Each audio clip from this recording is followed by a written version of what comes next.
Magical. That's the only way I can describe Blake Belladonna's belly button. Colors I've never seen before or could imagine that were possible. Kingdoms and realms that were simply implausible. Beasts and wonders that, in those precious few instances, were too divine for my mortal thoughts. Just magical. My tongue swirled in her lint and umbilical residue. Soft, small hairs tickled in my tongue as it ran across her pale, smooth skin. It tasted so raw and fresh and delicate. Things you'd never associate with a black cat.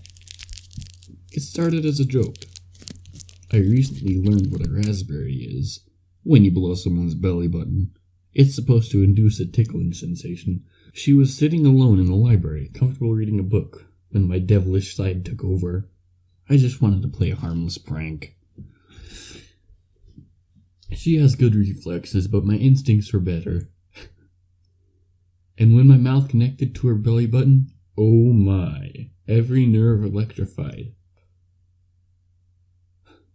"Blake!" I breathed when the magic faded away. The dream world of bright colors and music and harmony evaporating away into memories. What was that?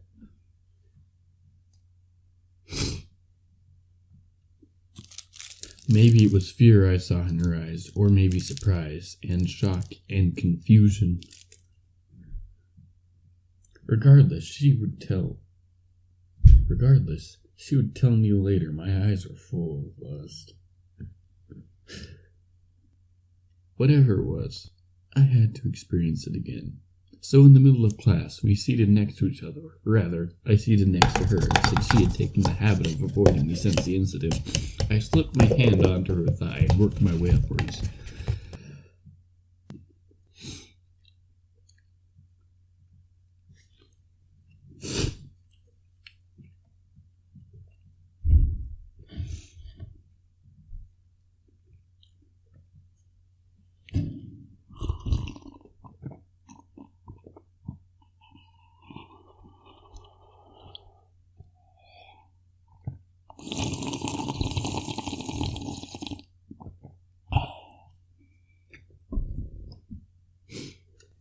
Blake was panting like a beast in heat.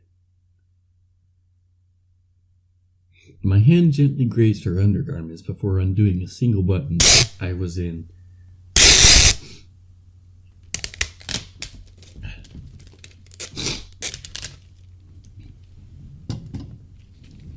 Ugh.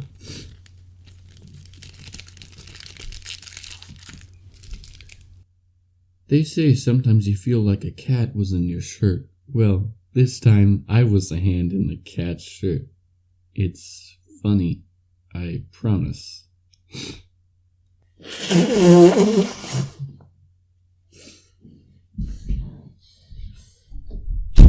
Oh, I'm lightheaded.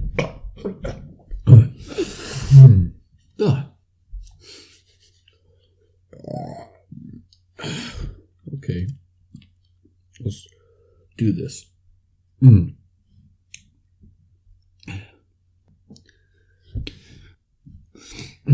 I leaned over so that to others it would look like I was merely looking at Blake's notes and asking a few questions as I whispered my sweet nothings to her. I want this, Blake. Do you want this?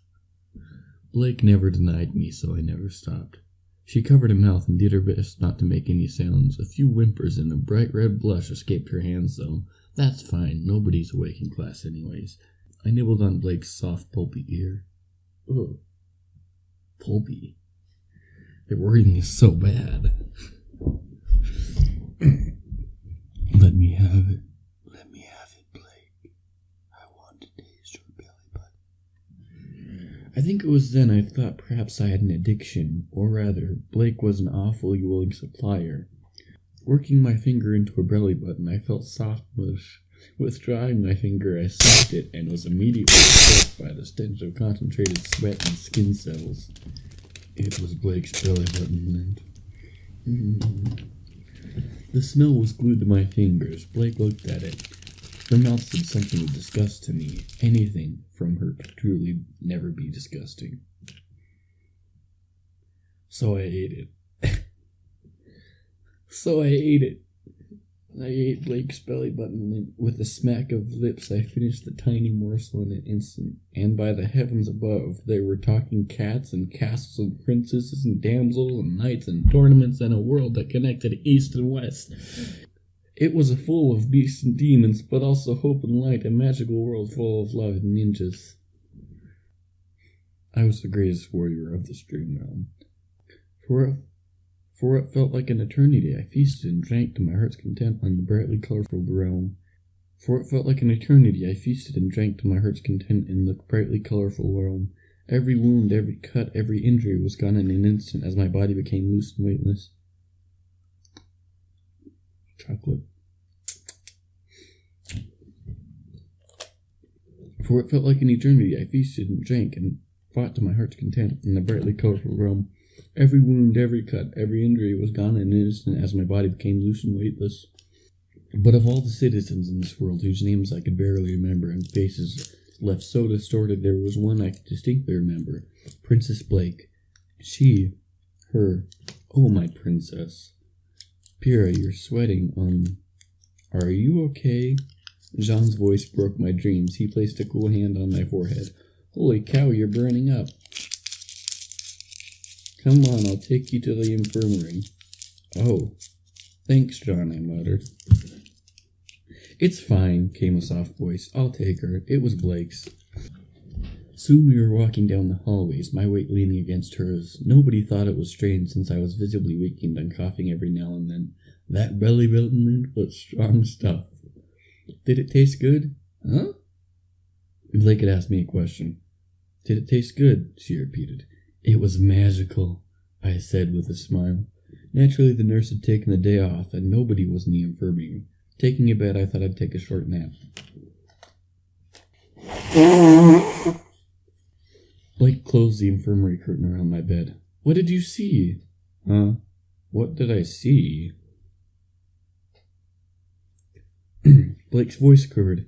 Did you see something horrible? When you tasted my... did you see something... anything? What I saw I wanted to see again, I said softly. Blake's fear seemed to vanish instantaneously. Would you like... Would you like to see something even more desperate? Would I ever? I nodded my head. Whatever power was in her belly button, I wanted more of it.